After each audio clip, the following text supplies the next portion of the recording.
Greetings, students, and welcome to your single keywords and concepts video for week 6. I know, it feels like a gift, except you kind of have a big old test to take this week, so it's not really a gift. All right, so as I said in the weekly overview video, this is a very truncated unit. This is very short because you do have a midterm this week, and I want to make sure that you guys have time to actually learn all this stuff, study it, remember it, and then take your exam. So, one keywords and concepts video. This one is entitled, seriously, the Russians, because I just went through this whole thing last week justifying why we weren't covering the French, who arguably had a much bigger influence on America, and now we're doing the Russians. I know, guys, I know, but we kind of have to cover Alaska. It's our biggest state.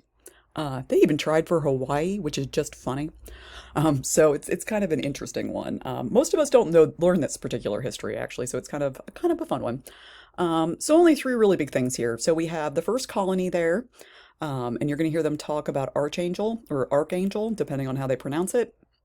It's Sitka. It's Sitka, Alaska. That's what they're talking about. Just so that you understand that.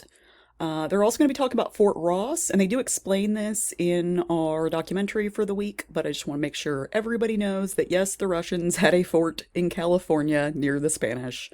It didn't go super well, but they tried.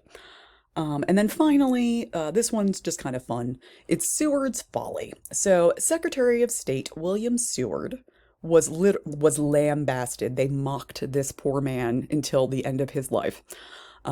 So he was mocked in the press, that's what lambasted means, in the press for purchasing Alaska from the Russians for $7.2 million in 1867. Now, for modern people, we think, well, that sounds like a really good deal for Alaska. Actually, that's not bad. But at the time, it was literally just tundra. Nobody knew what was up there. It had barely been mapped. Mostly we were trying to keep it away from the British, as were the Russians. But people thought he was silly and ridiculous buying all this tundra until about 40 years later when they found gold in the Klondike, and then about 40 years after that when they hit oil.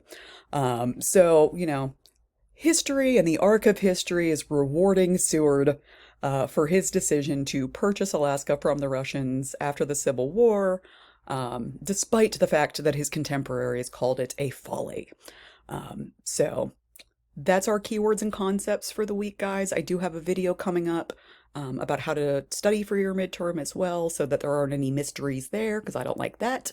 And I will see you guys in the next video as we actually get into the history of this unit.